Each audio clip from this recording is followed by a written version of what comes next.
everyone, and welcome to the University City webinar series with Fontbonne University. My name is Amy Peach. I'm the Director of Instructional Technology. I also direct the Center for Educational and Emerging Technology here on campus, and I coordinate the Fall Institute on Technology for Innovative Teaching.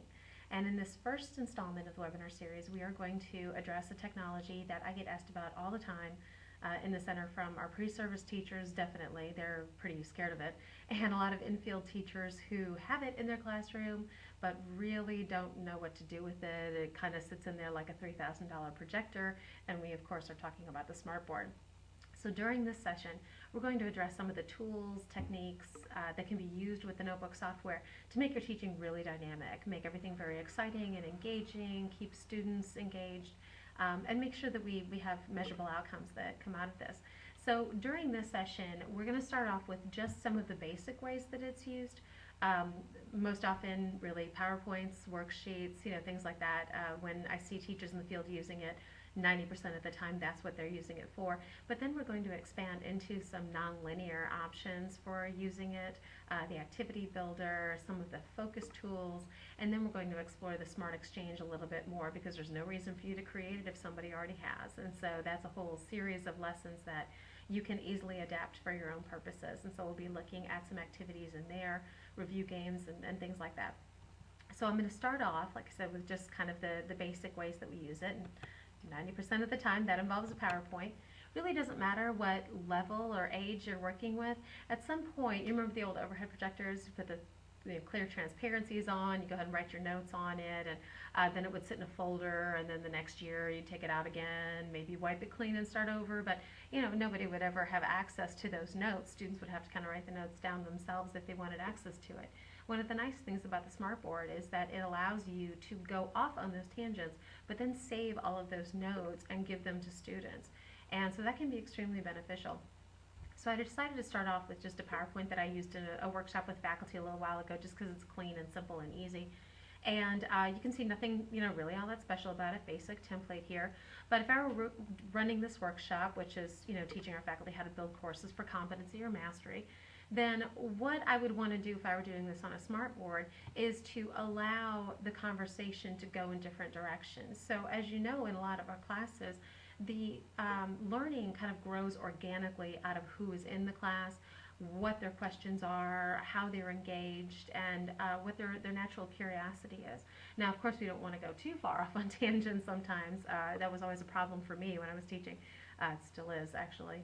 I'm getting on one now. But but it does allow then us to talk about things that everyone in the class actually wants to talk about. So to do that, though, most teachers can go ahead and put the PowerPoint or the worksheet up, go ahead and write the notes on the board, move forward, but then that's it. They shut everything down, and then it just sits like that transparency in that folder again, and that's really not what we want. So what I need to do is first convert this into a notebook software, notebook file.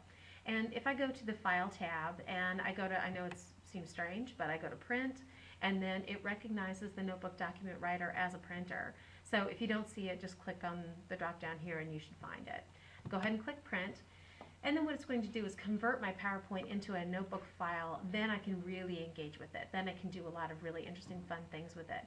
One word of caution: you want to make sure that your worksheet or your PowerPoint is done. Once you convert it into Notebook, as you can see from this pop-up here, you can go ahead and convert it and still edit the items within the Notebook software, but the formatting is always off.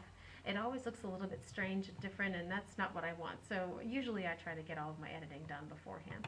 So I'm just going to go ahead and click OK, and then it will go ahead and convert it into this notebook file, and then I can really kind of play around with it. Now, as you see, it went ahead and converted it, and it looks very similar actually to PowerPoint. You can see, all of my slides are listed along here, all of my tools and functionality are all up here. I'm not going to go through every single tool here. We're just going to address the tools that we need for the functions that we're addressing here.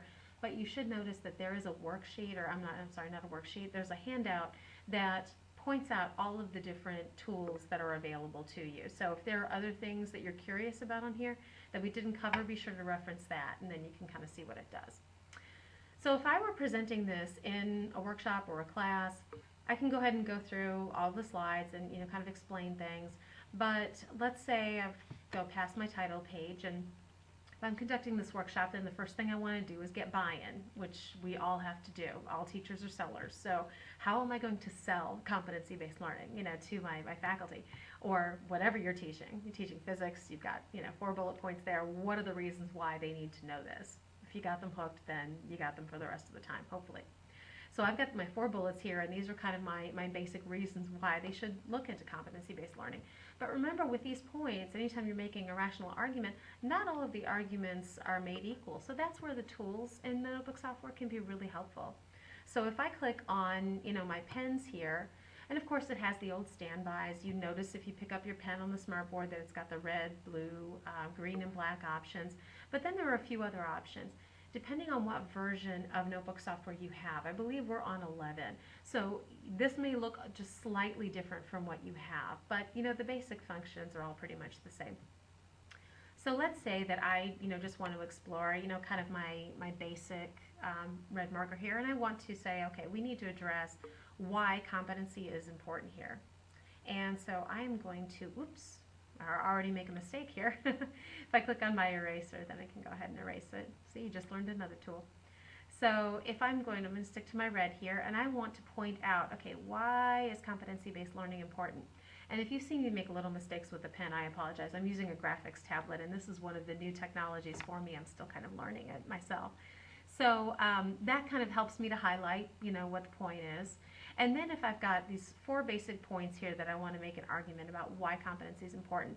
And the first part is, in competency-based learning, mastery of the basic concepts is required before you can even advance further, which is great because then after students move through it, there are no C students. If you made it through this process, then you're an A or a B student, at least. So that's really good because then I know I have, high quality students. So I want to point out that it's not okay to get C's. So if I click on my pen, beyond just these basic colors here, I all of a sudden have all of these other options. So let's say for some reason I think a crayon is a good idea. Not sure why. I could see that being, really useful if you're in elementary or early childhood, something that they can relate to. But when I look at, when I want to make a point, it's not okay to get C's, I can go ahead and underline that. And then it just gives me that sort of crayon look and crayon function. And depending on what you're trying to do, that could be very useful. My next segment is to point out that it allows for failure as a part of it. So in mastery-based learning, just in case you don't know about it, you're allowed to take basic quizzes and tests as many times as you need to with rotating pools of questions until you master about, in my classes it's 80%. So, but it allows you to fail. It allows you to say, okay, it didn't work out, and it doesn't necessarily count against your grade. You just have to keep doing it over and over again until you get it right. So that's an important piece. And because failure is just not something, that's not a word that teachers like. So, me kind of explaining that failure is a part of the road to success. We all know that. We all know that it's very important to fail so that we know, next time not to do that. So I can go ahead and highlight that. Now all of a sudden it gives kind of a different feel to earlier bullet points. Some of my other options here, the creative pen, people just have fun with this one. Again. Again, I hit it, so I have to erase it. So some of the creative pen options, you can see there are little checkerboards here. The one that I see people having fun with, though, is the smiley face.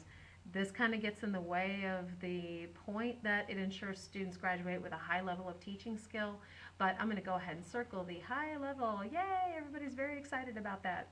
Not sure why, so that's okay. So we'll go ahead and highlight that point, and then my last point, I think I'm going to go ahead and address, we'll come back to Magic Pen, but the shape recognition pen is kind of fun too. So if let's scroll down a little bit further.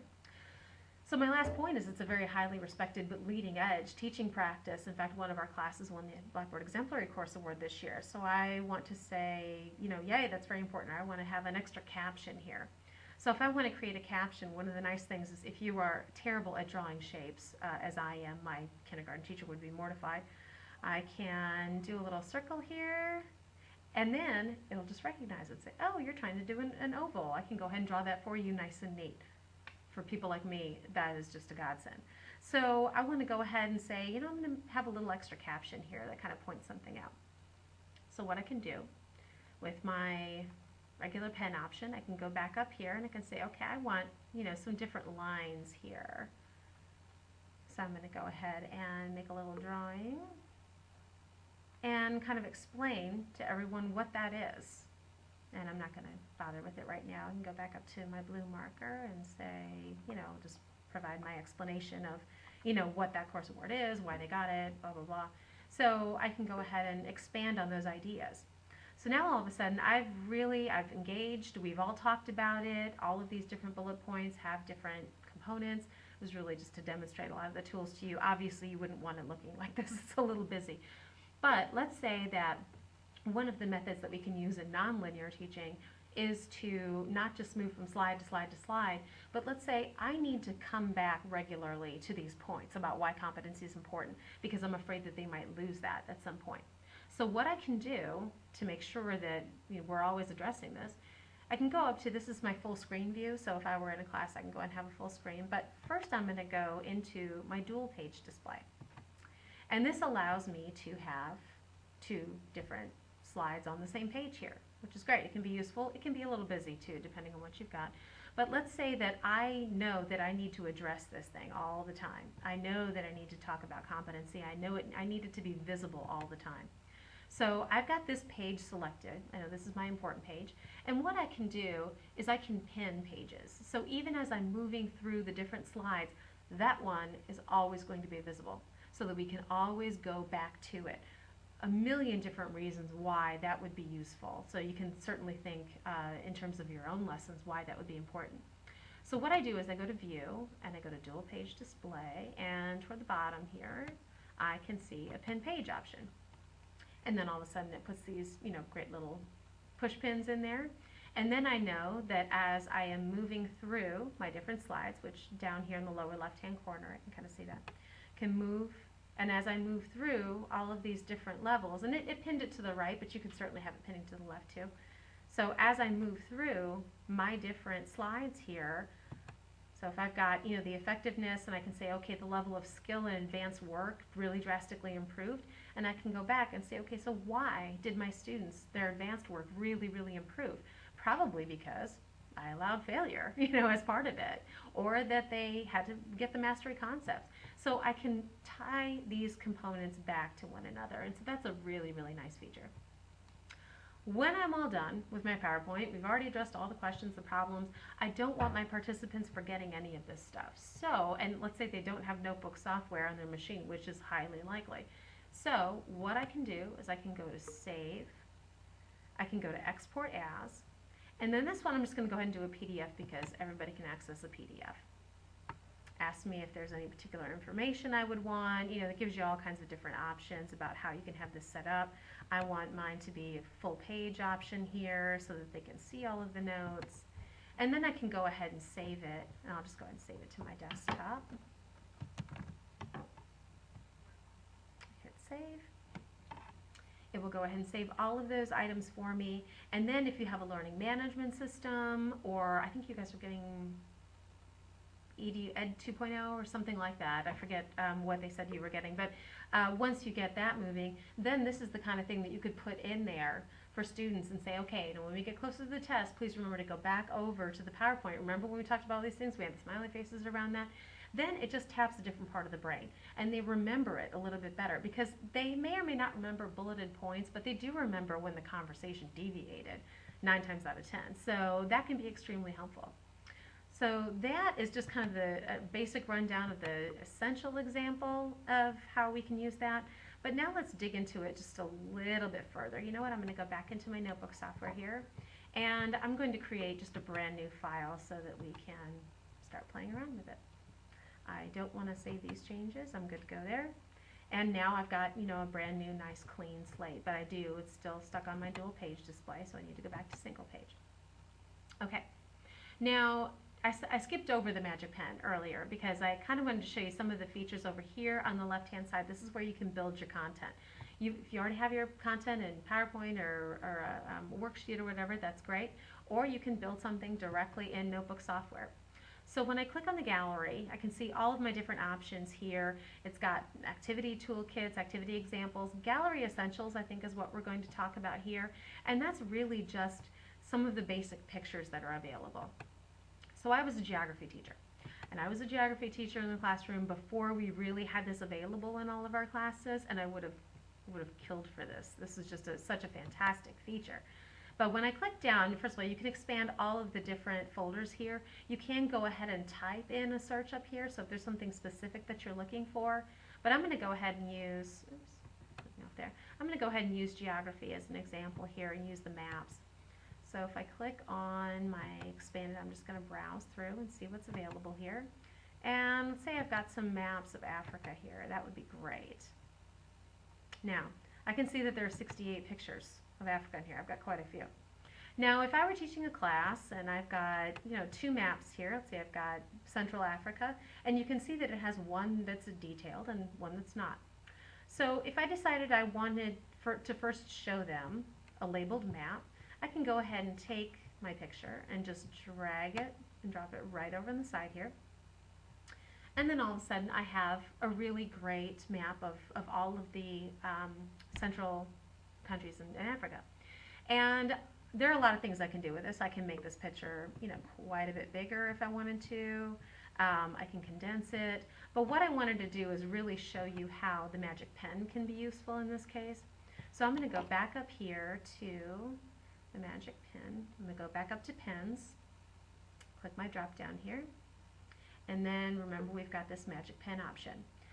Now, for those of you who write a lot on the board, and you know who you are, I know I was one. I'd write all over the place and write notes and address things, and then all of a sudden my board is covered, completely covered with notes, and I can't even remember what I was talking about in the first place. This kind of thing would have been very, very helpful for someone like me. If I wanted to go ahead and point out, a particular area of Sudan, I'm going to go ahead and make a little arrow here. And let's say I'm addressing it. I'm talking about it in class. I'm explaining this particular component of Sudan, but it only takes me a few seconds to explain it, and then it's gone. Did you catch that? Let's try it again. So if I'm going to go ahead and point to one area of Sudan with the magic pen, mind you, not regular pens, just the magic pen, then all of a sudden it disappears after 10 seconds. So if all you're doing is trying to focus in on one area or one idea or one component at a time, and then you want it to disappear so that everyone can stay focused. This is another example of that, kind of nonlinear component of teaching. So I can use this magic pen for a lot of different things. First of all, the erasing is really fantastic. But let's say I wanted to point out one particular area. Let's say I wanted to focus in on Niger here. So what I can do with my magic pen is if I want to circle just this component, what it does is it will fade out everything else, and it gets everyone focused just on the one area that we're talking about. So there's so many different ways you could use that. Art history, all elements of elementary, just about anything where you need everyone to stay focused on just one thing. Again, it's that different dynamic. It gets their attention, and all of a sudden everybody's on the same page. So that's extremely helpful. The other focus option is to do a rectangle. And what that does, and you can see, I'm sorry, it kind of blocked it there, but it brings it forward. One note thing you probably noticed is it blurs the picture a little bit. So if you're looking at a lot of detail and keeping the focus is important, you may want to use the circle. But the rectangle does at least bring it forward, and then again, it's just another way of focusing on something. So that's extremely helpful. Okay. Another option for changing things up a little bit, let's go ahead and get out of the gallery, and you can certainly explore the gallery on your own. I'm going to add a new page here, and let's go ahead and look at linking content. So there's a really great example that I found in the Exchange, and I'll show you the Exchange in a little bit. But there's a lesson that was a virtual field trip of Shakespeare. And this was a really, really fun lesson because you could go into, this particular teacher had different areas that, would have you click on the globe to see Shakespeare's England up close. This is a very interactive, nonlinear option. So when we go into all of these different features, I think my favorite one is the timeline, and so we'll look at that. So she's got a little timeline here of, when he was born, when he went to school, all of those things. And one of the things that you'll notice is she's got instructions here, roll over the interactive timeline to see movies, pictures, websites, and all of a sudden I can see that this little image has something attached to it. So I'm going to go ahead and click on that. And let's see if it, hopefully it'll take us there at this point. Maybe it won't. Oh yeah, it's just taking a little while. I have too many different programs running.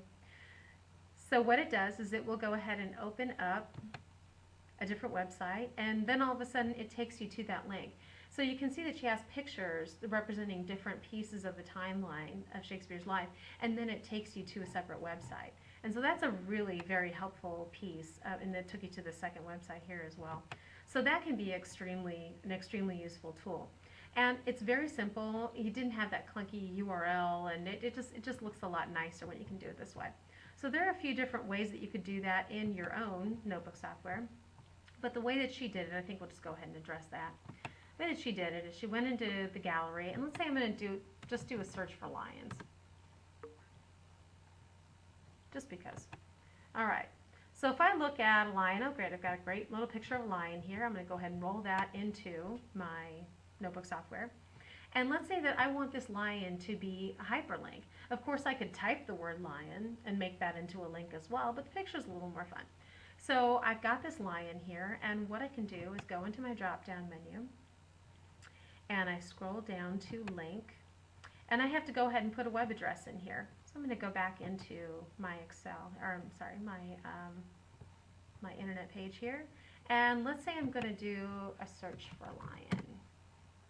Let's see what pops up. Yeah, we'll go ahead and go with Wikipedia. That's easy enough. Okay, so let's say I want my students to link up to just some basic information about a lion, and go ahead and copy that address and paste it right into there. And there are a few options here, but the one that I want you to pay attention to is the launch by clicking, because it's defaulted to go to a corner icon. So if students try to tap on the lion, they're not going to get it. They're looking for a tiny little circle over in the corner. That's not really what you want. So you want to go ahead and make sure that you click object.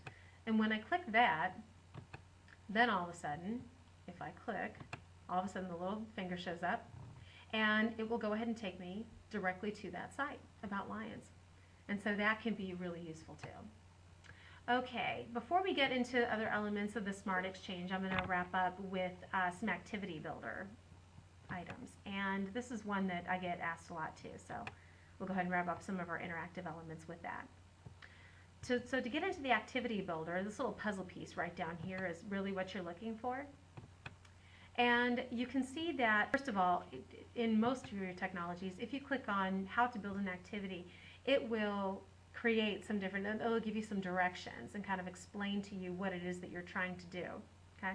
So what you need to do is select an object that you want to be the activity object, and then you can drag it into your activity builder. Okay, so to do this, I think we're just going to make this simple with text. There are lots of images and things that you can certainly do with it. But once you're in activity builder mode, I'm just going to go ahead and click on one part of the screen here. And let's say I'm going to do a matching game. So I'm going to start off with north and south, and we'll just stick with the geography theme.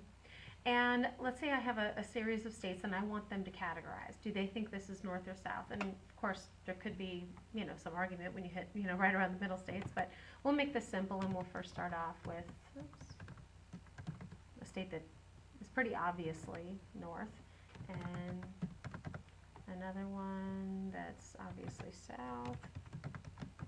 So I'm just going to go ahead and type in, a few different states here. Okay. And so I've got, sort of a mental map here, in my mind of what I want this activity to look like, and obviously it's not very fancy, but what I need to do is the two categories. I need to click on that activity, that category for the activity, and then I'm already in Activity Builder, so I click Edit, and then it gives me two options here. I can accept certain objects and I can reject certain objects. So for the other objects here, I can say, okay, so I know that I want Wisconsin to be accepted in here. And so I'm going to go ahead and I need to click on it, make sure that it selects it. And I'll click in there and drag it in. And you notice that it kind of stopped halfway through the screen, but I can see that it put Wisconsin in there. It's one of the little quirks in the system, but as long as it's in that listing, then you're good. I'm going to go ahead and put Delaware over there as well. But I'm going to reject for this category Alabama, and I'm going to reject Florida. And so here you can see, I can double check my work here if I can't quite see this, which is, I don't know how anybody could see that. But when I look at Wisconsin and Delaware, I know that they're okay for the North category, and then they would be rejected Alabama and Florida. So I'm going to do the same thing for the South. I'm going to go ahead and click on there. And I need to, well, first of all, I'm sorry, I need to click Done because I'm all set with my North side. And now when I click on South, I'm going to hit Edit, and same thing happens here. So I need to drag objects that I'm going to accept for South, which would be Florida, and which would also be Alabama. And then I'll go ahead and put Wisconsin and Delaware in the reject pile for South. Okay, and go ahead and click Done. Okay, and then I can go ahead and get out of here. And at that point then, I can have students come up to the board and with their finger or a pen or whatever, they can go ahead and grab one of these and put it in there. And does it accept it if they put it in there? Yes, it did. How about if I try Florida? Oops, see if I can get it into that area. Then no, it just doesn't do anything. It just won't accept it. So, and now I'll show you, I'm sorry, there are a few different features that you can do to get different graphics and things that it will do. But if I identify Delaware, let's go ahead and try to move that into the north side, and then yes, it works, it disappeared. So when you are in your, edit mode though, it does give you some options just to let you know. You can actually use different, so these are just the objects. If you go into settings, you can have it fade out, you can have it bounce back, so you can have it, snap to center, you can have it spin, that's another option. When it's rejected, it just bounced back, but you can see it didn't go very far. So depending on, you may want to have some circles around it, and we'll see in the Smart Exchange, how many different ways that they can do it. But just play around with it a little bit and see, what's going to work for you and your students. So finally, I don't have to really show you the Smart Exchange website. Well, maybe we will. We'll go ahead and look at it. If you don't have a Smart Exchange account set up, it's free. You won't be able to do much if you don't have notebook software on your machine. You'll just be able to preview it. But, at the very least, you can get a good idea of what's available. And when you do a search here, you can see it browses by grade, by subject, even by file type, depending on the type of information that you have. But if you can type in, just about anything that you would want to know about. So if I did a search for U.S. states, for example, then it's going to come up with a whole listing of them. And I can break this down, by all kinds of different categories. And it'll give me a series of options that could be useful. Some of them are just very simple pictures, some of them are games. So I would really encourage you to play around with that a little bit and look and see what's available. They also have a standards aligned feature, so that's really nice if you're looking for something just related to a particular standard. Now, I'm not going to search through these. I'll just go ahead and show you two very popular options. One of them is the Koosh Ball review, which everybody loves. I've seen these just go so well in class. Anytime after lunch, starting to fall asleep a little bit, this is a really great way to perk them up. This one I found on the Smart Exchange, and they did it pretty nice, pretty fancy, lots of colors and everything. But these are all linked. So basically, if you've never seen this done before, you've probably never seen a Koosh Ball, and I don't have one with me right now, or you probably have seen a Koosh Ball. But it's a little plastic ball with the little frilly plastic pieces that kind of stick out of it. It's not going to hurt anything. And the other question I always get, is it going to hurt the smartboard? No, it's not. Unless it's filled with rocks, it's not going to hurt anything. So what can happen is you can have a group of students and you pull in a Koosh Ball review like this, and then the students can take the Koosh Ball, they can throw it at the smartboard, and then depending on where it lands, it could hit any one of these areas. I've seen it used for reviews, for tests. I've seen it used for contests to pit students against each other. So to get a full screen view here, and get an idea of what they're looking at, and let's say the ball just smacks right in here, and then this particular one is a music lesson, and then it shows you the note. I know nothing about music, absolutely nothing at all. So this one just fascinated me. It certainly talked about how you can identify, different notes and things, but you could alternatively, if you had a group of students with instruments, have them play that particular note. So there are lots of different options for creating these things, but it's just another way of, changing direction, changing things up a little bit. So that can be really fun. If you look up Koosh Ball templates, you will find more resources than you could possibly know what to do with. The other really popular one, as always, is Jeopardy. Jeopardy is just, remember when we did this with PowerPoints? Now we can do it with Smartboard, so that's fun too. This one, if you do a search for Jeopardy review games on the Exchange, you will find no end to all the options. So find one that has, this one is really nice. It has explanations. It tells you exactly how to do everything, how to set it up. So if I were doing this in a class and I just went ahead and changed, some of the basic categories, math, science, geography, music, English, why change things up a little bit? Let's say I've got a category for geography here, and I can go ahead and click on 300, and it gives you just some of the basics. Now you can go in and change, any one of these things to reflect your own questions, your own answers. Thought I had one that had a question in it so that you can take a look at it. Let's try 100. There we go. So this one, for 100 points, Fontbonne University is located in which city? And when I look at this in a full screen view, which would probably be more helpful, you can see, if I move this out of the way, that down below here, there is an option that it's kind of covered up here. And so what students would have to do is try to guess, which one is it, which city is it located in.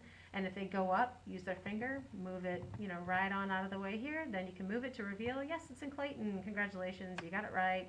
You get the points, you click back here, it goes back to the Jeopardy board. I can go ahead and write in, team 1 got, 2 points or whatever. Oh, I'm going to do that, changing location. But I can go ahead and write, on the board however many points they got, and I can maintain it that way. So that just, again, it's just a different way to change things up a little bit, have it be fun. And this is something that you can save all of these questions and answers into a PDF, load it into your learning management system. Students can access it 24 hours a day. And then, of course, they're going to rock their test, right? So this can be done with any grade level, any age, any type of content. It's just a fantastic tool. I went way over my time today, so I do apologize. But if there are any questions you have about some of these other features in Smartboard, or if there's something particular about your board that isn't really quite clicking with the things that we talked about, don't hesitate to give me a call. My contact information is below. Thanks everybody, and I hope you have